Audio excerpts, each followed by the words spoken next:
The cameras flashed, the headlines screamed, and social media exploded.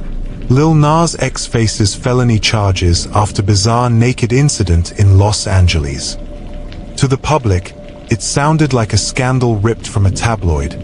Wild, salacious, impossible.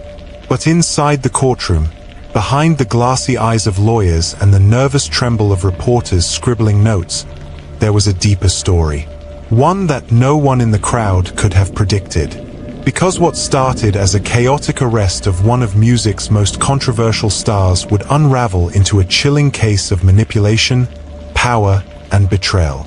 And the truth was far darker than anyone realized.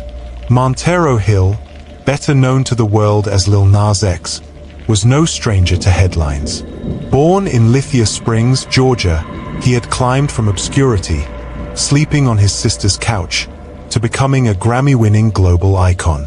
His hit Old Town Road had shattered records, but his bold visuals, unapologetic identity, and razor-sharp commentary had made him a target as much as a trailblazer. The story begins on a humid summer night in Los Angeles. The city pulsed with its usual energy, sirens echoing in the distance, palm trees swaying gently in the hot breeze, neon signs flickering against the concrete jungle. Nas had been at a private afterparty in Hollywood Hills, where laughter spilled from balconies and the scent of tequila mixed with expensive perfume in the air. But just past midnight, something shifted. Neighbors reported shouting, glass breaking, and then chaos. A witness claimed to have seen Lil Nas X, fully unclothed, staggering into the street, yelling at unseen figures. Moments later, lapped squad cars pulled up, lights painting the street in violent flashes of red and blue. "Sir, put your hands where we can see them," an officer shouted, his voice tight with authority. Instead of complying, Nas allegedly rushed toward them. Officers tackled him to the ground, but the scuffle escalated. According to police, one officer was injured. Within minutes, the artist was in cuffs, shoved into the back of a patrol car, sirens wailing as he was driven into the night. But those who had been inside the party told a different story. The first crack in the official narrative came from a young woman named Sophia, a stylist who had worked with Nas's team. She told reporters she'd seen him acting strangely hours before the incident, his pupils blown wide, his words slurred. "He wasn't drunk," she whispered. "It was like something else had taken over." Then came security footage from a convenience store just blocks away. In the grainy black and white clip, Nas appeared shirtless, looking over his shoulder as if being followed, his hands shaking as he bought a bottle of water. He muttered something to the cashier, just one chilling phrase. "They're trying to kill me." The public wanted answers, but instead they got contradictions. Police insisted he was violent. Friends claimed he was terrified. And the man himself, when arraigned in court, simply stared ahead, jaw tight, and pled not guilty to all charges. In the weeks that followed, strange details emerged. A neighbor said he'd seen an unmarked black SUV parked near the house all evening, its tinted windows never rolling down. A medical report leaked from inside the jail claimed that Nas had bruises inconsistent with the officer's account of the struggle. And one cryptic tweet, posted from Nas's account just hours before his arrest, read, "If I go missing, they know why." It was quickly deleted. The turning point came when Nas's attorney, a seasoned defense lawyer named Carla Ruiz, obtained bodycam footage from one of the officers. The video didn't show a crazed celebrity charging at police. Instead, it captured something unsettling. Nas standing in the street, trembling, muttering under his breath. When officers approached, he backed away, hands raised. The tackle came first, not from Nas, but from an officer lunging forward. And in the seconds before he hit the ground, Nas's voice was clear, desperate, almost childlike. "They are watching me. Please, don't let them take me." Carla pushed the footage to the court, and for the first time, the case shifted. Because the question was no longer did Lil Nas X assault officers? The question was, what was he so afraid of that night? Witnesses began to whisper about men at the party who weren't on the guest list. Two of Nas's close associates vanished from social media, their accounts wiped clean. And the black SUV, the one parked outside the house? No one could trace the plates. The official story of a reckless star spiraling out of control began to crack. In the courtroom, the confrontation was electric. Prosecutors painted Nas as violent, dangerous, a celebrity who thought he was above the law. But Carla stood firm, her voice sharp. "You're hiding evidence. You know this isn't the whole story." The judge's gavel slammed. Tension thickened. But outside the courtroom was where the real confrontation unfolded. One night, as Carla left her office, she found a folded piece of paper tucked under her windshield wiper. It read only, "Stop digging, or you'll end up like him." Lil Nas X remained free on bail, his trial delayed. His music career hung in the balance, his reputation torn apart by headlines. But for those close to him, the real fear wasn't the courtroom. It was the shadowy presence lurking behind his downfall. Because someone wanted this story buried. And they were willing to silence anyone who got too close. And so the world asked, was Lil Nas X truly guilty of assaulting officers in a reckless, drug-fueled frenzy? Or was he the target of something far more sinister? Something that reached into the darkest corners of fame, power, and control? The answer would only come in part 2. Because the night Lil Nas X was arrested was only the beginning. The courtroom was supposed to be where truth came to light. But for Lil Nas X, it became a stage where shadows whispered louder than facts. After the shocking leak of the bodycam footage, the world began to question. Was Montero Hill a violent star spiraling out of control, or a terrified man being hunted by forces no one wanted to name? And as his trial loomed, one thing became clear. Whatever happened that night in Los Angeles wasn't an accident. It was the beginning of something darker. Weeks had passed since his plea of not guilty. The media circus outside the courthouse only grew louder. Paparazzi jostled with protesters holding cardboard signs, some reading "Justice for Montero," others sneering "Lock him up." Inside, the atmosphere was stifling. The smell of cologne and sweat hung in the air as cameras clicked endlessly. Lil Nas X sat at the defense table, his expression unreadable, his hands clenched tightly in his lap. But across the room, his lawyer Carla Ruiz could feel it. The prosecution was holding something back. Something dangerous. On the second day of pretrial hearings, the prosecution unveiled new evidence. Grainy photos of Nas taken hours before his arrest. In them, he appeared agitated, whispering to someone in a dark corner. The problem? There was no one else in the frame. "They'll argue he was hallucinating," Carla whispered to him, her voice steady. "But I know what you saw. Don't let them rewrite it." Nas didn't answer. He just stared at the photo, his jaw trembling. The deeper Carla dug, the more bizarre the case became. First, she tracked down Sophia, the stylist from the party.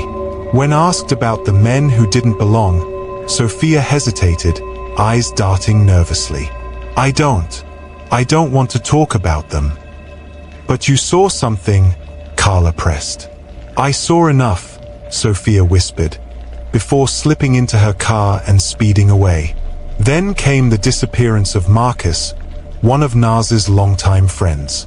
His phone disconnected, his apartment abandoned, lights still on, food left rotting on the counter. And finally, an anonymous envelope arrived at Carla's office. Inside, a flash drive. On it was surveillance footage from a traffic camera near the house that night. The black SUV, parked, lights off, engine running, and just before the police arrived, two figures in dark clothing stepping out. Neither face was visible. Carla began noticing it herself. Strange cars parked near her home. Anonymous calls that hung up the moment she answered. And one night, while reviewing case files, she found her office door slightly ajar, papers scattered. Nothing taken, but everything disturbed. A warning. The Real break came when Carla traced the plates on the SUV. Not through DMV records, they'd been wiped clean, but through a private security contractor who remembered renting the same vehicle weeks earlier. The name on the lease? Arclight Security Solutions. A shadowy firm rumored to have ties with both law enforcement and private clients. A company with power, money, and silence bought at any price. When Carla brought this up in court, the judge's face stiffened. The prosecutor immediately objected, voice rising, almost panicked. "Your Honor, this has nothing to do with the charges at hand." But it was too late. The seed was planted. That night, Nas finally opened up to Carla. "They weren't hallucinations," he whispered, his voice cracking. "They were real. I saw them, inside the house, at the party, following me for weeks. And when I tried to call them out, when I screamed, they made me look crazy." Carla leaned closer.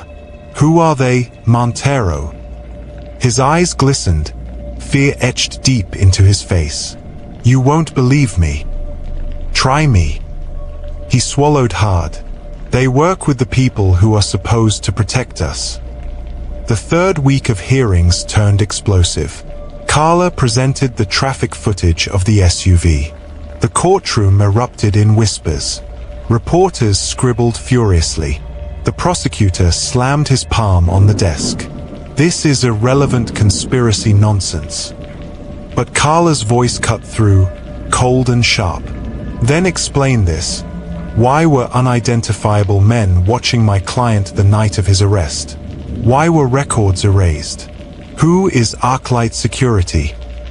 The judge called for order, but the damage was done. For the first time, the case wasn't just about Nas. It was about a cover-up. And someone didn't like that. 2 days later, Carla's car was sideswiped while she drove home. The other driver never stopped. Nas received another anonymous note slipped under his hotel door. "You're making this worse for yourself. Shut it down." And Sophia, the stylist, was found unconscious in her apartment, the victim of an accidental overdose. The night before the trial's next phase, Carla sat alone in her office. Files stacked high, the hum of the city outside. Her phone buzzed with a blocked number. She hesitated, then answered. A distorted voice filled her ear. "You're looking in the wrong direction. If you want to know the truth about Lil Nas X, check who invited him to that party." The line went dead, and as Carla looked at the guest list one more time, her blood ran cold. Because one of the names was someone she knew personally. The call came from nowhere. A distorted voice. A warning too specific to ignore. Check who invited him to that party. For weeks, the case against Lil Nas X had seemed like a tangle of conflicting narratives. Police versus witness, fame versus fear, violence versus victimhood. But the truth wasn't in the courtroom. It was hidden in plain sight, on a single list of names. And what Carla Ruiz found when she looked closer would change everything. Carla sat alone in her office, fluorescent lights buzzing overhead, files spread across her desk. The city hummed outside, but inside the room, the only sound was her shallow breathing as she traced the printed guest list from that night. Music executives, stylists, influencers, and then, one name circled in red ink, her pen trembling. Daniel Price, a high-powered talent manager, well-connected, polished, respected in the industry, and Carla's ex-husband. The next morning in court, Carla's focus faltered for the first time. Her questions trailed, her arguments clipped. Nas noticed, leaning toward her at the table. "You okay?" he whispered. She nodded stiffly, but her mind churned. Why was Daniel at that party? Why hadn't he said anything? And why was his name buried, unmentioned, until now? When recess was called, Carla slipped outside, fumbling with her phone. She dialed Daniel's number, straight to voicemail. Carla wasn't the only one unsettled. That afternoon, Nas received a package at his hotel. No return address. Inside, a single Polaroid photo. It showed him, the night of the party, standing on the balcony, eyes wide with panic. But what froze his blood was the reflection caught in the sliding glass door behind him. A man in a dark suit, watching, his face blurred by motion, but the outline disturbingly familiar. Meanwhile, Carla tracked Daniel's movements through mutual contacts. One claimed he'd been out of town on business. Another swore they'd seen him at a restaurant in Beverly Hills 2 nights ago. The lies didn't match. And then Sophia, the stylist who had narrowly survived her overdose, woke up in the hospital. Her voice was hoarse, weak, but her first words to Carla were chilling. "It wasn't drugs. They tried to shut me up. And Daniel was with them." Carla's memories twisted against her. Daniel had always been ambitious, hungry for influence. During their marriage, she'd brushed off his secretive phone calls, his late nights, his obsession with powerful friends. Now, it all clicked into place. And late one night, while sifting through old files from their divorce, she found something she had ignored years earlier. A business card, black, embossed with silver letters. Arclight Security Solutions. The connection was undeniable. Daniel wasn't just at the party. He wasn't just another guest. He was linked to the very firm that had shadowed Nas. The SUV outside, the men in dark clothing. Carla confronted him at his office. The building's glass facade gleamed under the sun, but inside, Daniel's smile was cold, rehearsed. "You always were good at digging, Carla," he said smoothly. "But sometimes, digging gets people buried." Her voice shook with restrained fury. "Why was your name on that guest list?" Daniel leaned back, eyes narrowing. "Because I wanted to see how far Montero could be pushed. And it seems, far enough." Daniel's words dropped like a stone. He wasn't just a witness. He was orchestrating it. The party, the surveillance, the whispers of hallucination. It had all been designed to make Nas crack in public, to humiliate him, to destroy his credibility. "Why?" Carla demanded. Daniel's smile widened, cruel and unflinching. "Because fame makes enemies, Carla. And some of us get paid to collect." Carla lunged forward, voice sharp. "You're ruining his life. For what? A paycheck? A grudge?" But Daniel leaned close, lowering his tone. "This isn't about him. It's about everyone watching. He's just the example." His words dripped with menace. Before she could respond, 2 men in dark suits entered the office. Their presence was immediate, suffocating.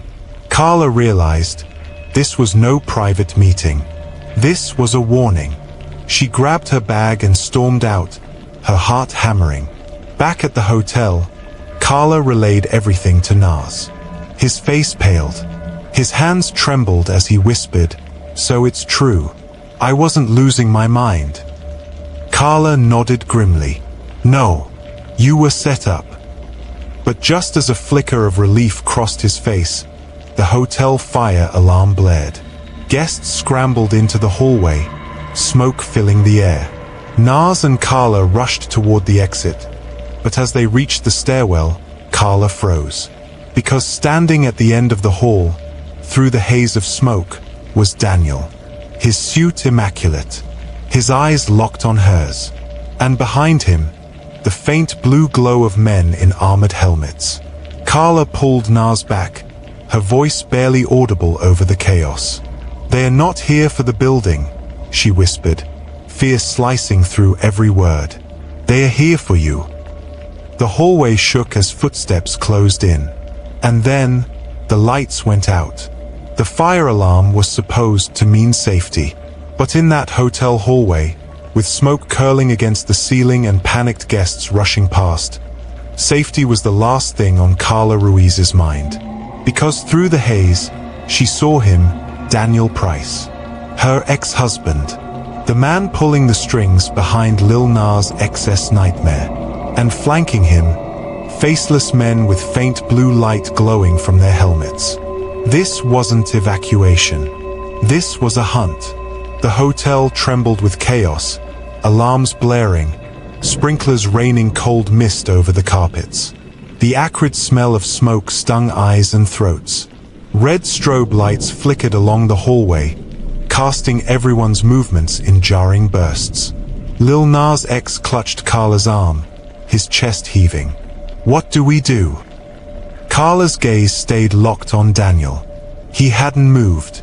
He just watched, like a predator waiting for prey to run. She whispered, "We don't go through him. We go down." They shoved open a stairwell door, bolting down flight after flight, water dripping from ceilings above. Nas's breath echoed harshly, panic setting in. "They're going to kill me, Carla," he gasped. "No," she snapped, gripping his hand tighter. "They want you alive. For now." But as they reached the lobby level, the doors flew open. Two men in black suits stepped inside, blocking the exit. Carla froze, trapped. She dragged Nas back up one flight, bursting into the second-floor corridor. Guests were scattering into their rooms, slamming doors. The sound of heavy boots thundered behind them. "Over here." Carla yanked him into a service closet. Darkness swallowed them, the smell of bleach and detergent thick in the air. Footsteps passed outside. Muffled voices. One barked order stood out. "Check every floor. Don't let him leave." Nas pressed against the wall, his whole body shaking. "Carla, why me? Why now?" She swallowed hard. "Because you're too loud. And because Daniel knows destroying you destroys what you stand for." Before Nas could respond, the closet door handle rattled violently. Carla's eyes darted around. A vent in the corner, just wide enough. "Go," she whispered. "What?" "Crawl. Get to the basement. I'll stall them." "No." "Do it, Montero. Trust me." She shoved him toward the vent just as the door burst open. A flashlight beam seared through the darkness. Two men stormed in. But Carla stood in front of the vent, blocking it with her body, her chin raised defiantly. The men grabbed her arms, twisting painfully. But their radios crackled with an order that made her blood run cold. "Bring him to the van. Leave her. Not kill. Not arrest. Bring."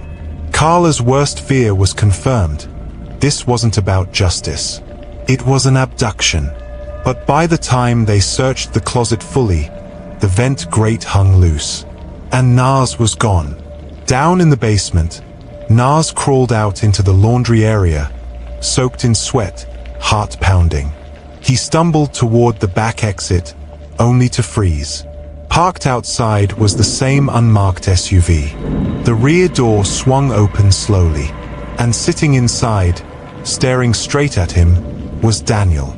"Get in, Montero," Daniel called, his voice calm, almost paternal.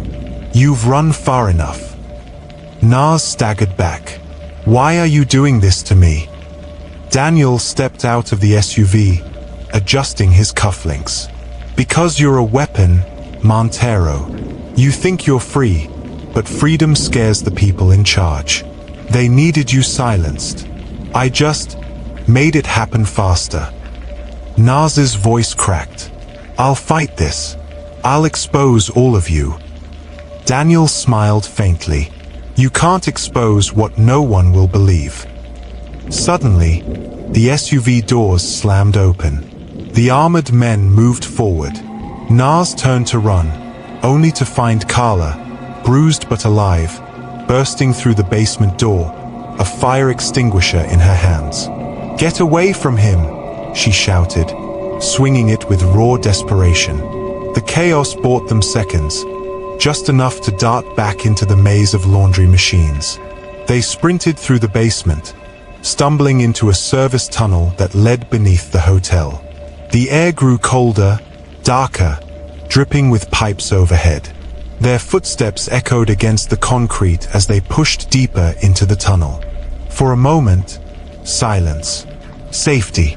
Carla leaned against the wall, chest heaving. "We need to get evidence, Montero. Proof. Or this never ends." He nodded weakly. "Then where do we start?" Carla hesitated, then whispered, "Daniel's office. That's where the files are." They pushed forward, the tunnel narrowing, the hum of the city above faint. But then, the sound of boots again, coming from both directions. Carla froze, realization striking. They knew we'd come down here. And as flashlight beams cut through the darkness ahead, Daniel's voice echoed through the tunnel, chilling and steady. "You can't run forever, Montero. And this time, I'm not letting you go." The light closed in. The screen fades to black. The tunnel was a trap. Carla Ruiz and Lil Nas X pressed against the cold, dripping concrete as flashlight beams closed in from both sides. Behind them, Daniel Price's calm voice echoed through the darkness. "You can't outrun what's already written. You belong to us now." For weeks, they had been running from shadows. Tonight, the shadows had caught up. But what Daniel didn't know was that Carla had already begun turning those shadows into light. The tunnel stretched like a vein beneath the city, dark, damp, and suffocating. Water dripped steadily from rusted pipes overhead. The smell of mildew stung their nostrils. Nas's hands shook violently, his breath coming in sharp bursts. Carla grabbed his arm, whispering, "Stay with me. No matter what happens, stay with me." The beams grew closer. Boots echoed louder. The hunters were seconds away. And then, Carla spotted it. A rusted maintenance door barely visible on the left. "Now!" she hissed, pulling Nas through. The door slammed shut behind them. Silence. They stumbled into a narrow utility room lit by a single flickering bulb. The walls buzzed with old electrical panels. "We can't keep running like this," Nas muttered, his voice breaking. "Everywhere we go, they find us." "Maybe," he trailed off, eyes glassy. Carla cupped his face firmly. "No, that's what they want. To break you. To make you doubt yourself. But the truth is our weapon, Montero. We just need proof." His breathing steadied, though fear still etched every line of his face. Carla's plan was risky. Infiltrate Daniel's office. Get documents, recordings, anything tying him to Arclight security. Through a contact in the courthouse, Carla secured after-hours access to Daniel's building. The atmosphere inside was sterile, the air conditioning humming over polished marble floors. Every step echoed like a warning. They slipped into his office. Sleek, minimalist, cold. Carla rifled through locked drawers until she found a thin folder labeled simply, Project Orion. Inside were contracts, invoices, surveillance reports, payments linking Arclight directly to Daniel's company, names of other high-profile clients, artists, influencers, each one marked with dates and coded notes. Nas scanned the papers, his eyes wide. They've been doing this for years, to other people. Carla nodded grimly. You were never the first. just the loudest. But then, a sound. The elevator. Carla shoved the documents into her bag, motioning for silence. The footsteps were measured. Familiar. Daniel. And he wasn't alone. The armored men from the hotel flanked him, the faint blue glow from their helmets cutting across the office walls. Funny, Daniel's voice carried smoothly. I knew you'd come here eventually. You always were predictable, Carla. Instead of running, Carla stepped forward. Her voice was sharp, steady. You've made a mistake, Daniel. I already sent copies of these files to 3 different places. Even if you kill us, the truth is out. For the first time, Daniel's confident smile faltered. Just slightly. You think people will believe you, he sneered. You think they'll take your word over mine. Carla locked eyes with him. Not my word. His. She pointed to Nas, who stepped forward, bruised but unbroken. My voice built a platform you'll never control, Nas said. And when I speak this truth, millions will listen. Daniel's mask slipped. The calm veneer cracked into rage. You were supposed to fall apart. You were supposed to destroy yourself in front of the world. And I gave you every opportunity. Drugs. Fear. Lies. His voice rose, echoing through the office. But instead, you made me the villain. Carla's hand hovered near her phone, already recording. Every word sealed his fate. Daniel lunged forward, snarling. The armored men stepped with him. But Carla shouted, "The police are on their way. They've heard everything." The room froze. For a tense moment, only the hum of the air conditioning filled the silence. Then, sirens wailed faintly in the distance. Daniel's eyes darkened with realization. He glanced at his men, then back at Carla. You've just made the biggest mistake of your life. The men retreated swiftly. Daniel gave her one last, searing look before slipping into the elevator. The doors closed with a metallic thud. Hours later, the office was swarming with detectives. Carla handed over the files, the recordings, the evidence. Daniel Price was arrested within days, charged with conspiracy, fraud, and attempted coercion. Arclight Securities operations unraveled, their influence dragged into the light. The felony charges against Lil Nas X? Dismissed. Officially cleared. When the judge announced it, Nas exhaled a breath he'd been holding for weeks. Tears welled in his eyes as Carla placed a steady hand on his shoulder. You survived this, she whispered. Not just for yourself, but for everyone they tried to silence before you.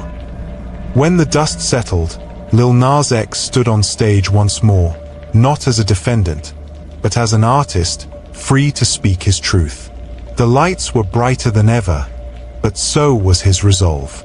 He told his fans, "They tried to make me doubt myself, to make me believe I was crazy, broken, worthless. But the moment you stop believing in your own worth, you've already lost. Never give them that power." Carla, reflecting on her journey, carried her own lesson. Sometimes the people closest to us are the ones who betray us. But betrayal teaches us to sharpen our vision, because once you've seen the truth, you can't be blinded again. The story of this trial wasn't just about fame, or corruption, or survival. It was about resilience, about finding strength when the world tells you you're weak, and about remembering this simple truth. No matter how dark the shadows, light will always find its way through. The morale of the story tells that your value isn't defined by how others see you, but by how you see yourself. Courage isn't the absence of fear, it's choosing to stand tall while afraid. Betrayal may wound you, but it also reveals who you truly are. Justice doesn't always roar. Sometimes, it whispers through persistence. Every crime hides more than it reveals, and you don't want to miss what comes next. So before you go, subscribe now, like this video, and click the bell, because the next case might just hold the answer to the one you can't stop thinking about. Join the investigation. Join us behind the crime.